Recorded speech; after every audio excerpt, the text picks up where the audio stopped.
Now we turn to the latest from President Trump and the First Lady. They are spending Christmas at Mar-a-Lago. They made some calls, listening to children's wish lists from Santa and also making calls to military service members. And a Truth Social post, President Trump today, and this is what he wants everyone to know. He says, "Merry Christmas to all, including the radical left scum that is doing everything possible to destroy our country, but are failing badly." It's never a dull moment here with the president. We're going to talk about some of his big wins and also who those Grinches are. I'm pleased to bring in this Christmas day Daniel Lippman, White House and Washington reporter over at Politico, and Republican strategist John Jordan, who's an economist and an attorney. Guys, Merry Christmas. Welcome in. I love the non-infiltrated Santa who's out there spreading cheer. President Trump talked about that, but, you know, not Tim Walz's daughter. She wants to be very clear, guys, that it's Merry Christmas, but to the illegal migrants that ICE has been terrorizing. Take a listen. Today, I am holding all of our neighbors that ICE has been terrorizing near and dear to my heart and sending them love and light, as well as all of our unhoused folks and just anybody that may be struggling right now. Oh, Hope, it might be your dad struggling. John, you're an attorney. We should remind Hope Walz that, you know, enforcing the law is allowed, but massive grift and billions in Somali fraud not allowed. It seems like the feds are indicting people every single day in Minnesota, and her dad alleged by whistleblowers that he was warned.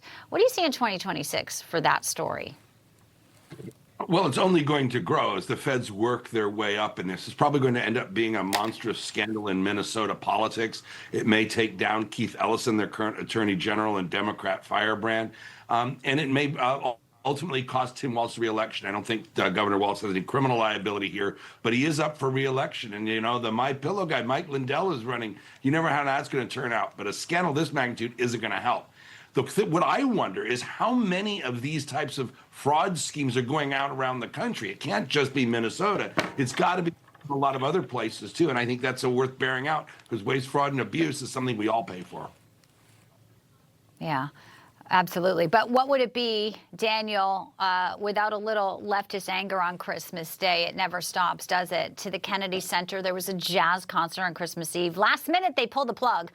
Chuck Reed says it's a protest over the renaming of the show. And then you have the CBS broadcast of the Kennedy Center's honors. They cut 10 minutes out from President Trump's speech. Do you agree, Daniel, with either one of those moves? Well, I think that there's people who canceled their appearances at the Kennedy Center this year because they wanted to get their 15 minutes of fame, or they don't want their liberal viewers and fans to get mad at them for appearing at a center whose president is Rick Grinnell, the Trump loyalist, and someone who cares about the arts. But I do think that it's if there is a new Democratic administration in 2029, that it may be hard to get rid of the ballroom that Trump is building, but it's going to be very easy to change the website name, to chisel the Trump name off the Kennedy Center exterior. And we do have to say that federal law prohibits another person's name from being on that exterior. So they are violating the law, but in a pretty symbolic way. I just want to put a finer note that Rick Grinnell was also the former ambassador to Germany and DNI, so he's not just a Trump loyalist. He's had some very significant positions there. So, just so we look at the full scope of things. But, for many Americans and people around the world, this is Christmas, right? Putting Christ in Christmas. In New York City, lots of signs of the times, so ahead, a digital billboard. They said it's to spark conversation. Here it is. Take a look for yourself. Jesus is Palestinian. Funded by the American Arab Anti-Discrimination Committee. You wonder why in New York City there's so much debate going on about the incoming mayor's moves as well. So you have people there maybe a little bit, concerned about what the future will bring. And, we're learning every single day, John, about Mondami's picks, and some of them have very anti-Semitic views. The most recent one we want to tell viewers about is this Miss Rachel. She's a children's performer on YouTube, but she's really been accused by Jewish civil rights watchdog groups of pushing pro-Hamas propaganda. So 'tis the season, I guess, to embrace a big change with Mondami. More of this to come. He hates capitalism as well, John. Yeah, you're going to see every circus act in the Barnum and Bailey circus of the left get front, and we're all going to get to see it in the Mandani administration. And you're going to see people leave too. You saw that Jesus is Palestinian thing in Times Square. This tells you how out of hand this is. Jesus was not Palestinian. He was from Judea. His native language was Aramaic, and he was not a Muslim. So, enough is enough. But New York, I guess, has to go through this period of crazy because they elected him. But interestingly enough, just under half of New Yorkers did not vote for the Democrat nominee. They voted for Silva, the Republican, or Cuomo. So it was a relatively close election considering the ratio of Democrats to Republicans there. But the addict of New York has to hit rock bottom before it can recover. Sounds like it's almost there. How is Joe Biden this holiday season? Well, the family photo is dropped. Daniel, I want to get your reaction to it because you can barely see the former president. He's obstructed by Dr. Jill, but Hunter looks really good. I mean, he's ready for the reboot here in 2026. Why'd they push old Joe to the back, you think, Daniel?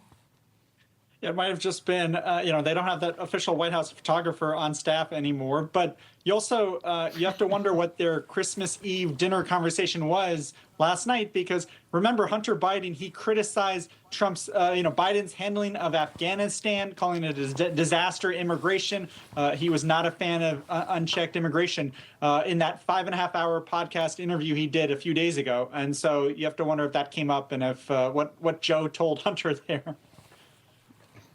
Yeah. Oh, boohoo. No more official photographs. That's just the way it goes. All right. I asked you guys for your Grinch nominations. I have one, and it is pretty obvious that not only in the past has she been on the record of how she feels about the saying Merry Christmas. Here it is, just to remind our viewers. My pick for Grinch of the year. Here she is.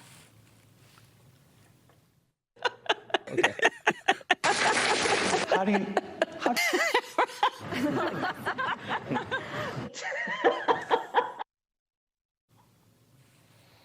Remember her famous clip where she says, "How dare you say Merry Christmas?" Well, yes, she's out with dating advice and aspirations for 2028. She needs to just chill a little bit and go away. But John, I want to talk to you about your pick first for Grinches, because we know that the left will find any reason to complain, even when it comes to Santa. We know inflation is cooling, gas prices are down, real wages are up. But a headline, of course, from the leftist media, even the North Pole, they write, if we pull this up, isn't immune to job cuts. What are they talking about? They have to find the negativity, although we know GDP was another great indicator this week. Tell us who your Grinch is. Well, it's the left stream media for what they're trying to do with the economy. They are trying to talk the United States into a recession and and more to the point, try to shape perceptions for the 2026 elections, because they know if Republicans do well, or at least slow it to any losses to a trickle, this is going to cause massive realignment in American politics. So they're desperate to allow the Democrats to continue with this affordability economy narrative. And it's getting away from them. They're going to lose this because, as you pointed out there, all the arrows are pointing one direction. They're going the right way for President Trump and Republicans, especially after the withholding tables are reset and refunds happen earlier in the year. The Democrats are going to lose this narrative and lose it big, but the mainstream media does not want to let loose of this and wants to ignore reality and wants to downplay all Republican news that's good for the administration or good news economically. Good luck with that. It's going to age like gas station sushi, mark my words. All right, Daniel, we are going to cue up your Grinch selection with this cringy clip here. Don't worry, be happy. La la la la la la la. Don't worry. Venezuela leader Nicolas Maduro, explain why he's your Grinch of the year, Daniel. Well, this is someone who stole his election that he lost a couple of years ago. He has increased his repression of his own people, so it's kind of hard to be happy and not worry if you're locked up in a torture chamber in Venezuela. Someone whose economy has collapsed and is sending drug boats to the U.S. and to Europe. And so I think that my Grinch is someone that both Democrats and Republicans can get behind, that Maduro is not, he may not be president next year if, around Christmas, if Trump has anything to do with it. All right. Well, we want to make a note of some news that just came in today. And of course, prayers for peace is something that's on a lot of people's minds. President Trump has tried to end the war in Ukraine and Russia. John, you cover Russian politics and media. It does now seem to be that there is a little bit of flexibility. Zelensky saying he's willing to give up some land, but now he's saying he spoke today, Christmas Day, with Special Envoy Witkoff and son-in-law Jared Kushner.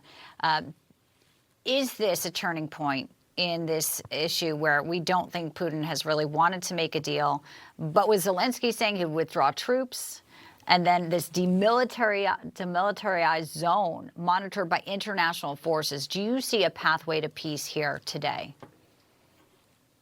No, I don't. The Russians are going to continue to move the goalposts. As you know, I'm a Russian speaker, follow all things Russian, Russian media, Russian politics, to an enormous, to spend a great deal of time on that. The Russians won't make a deal because they can't make a deal.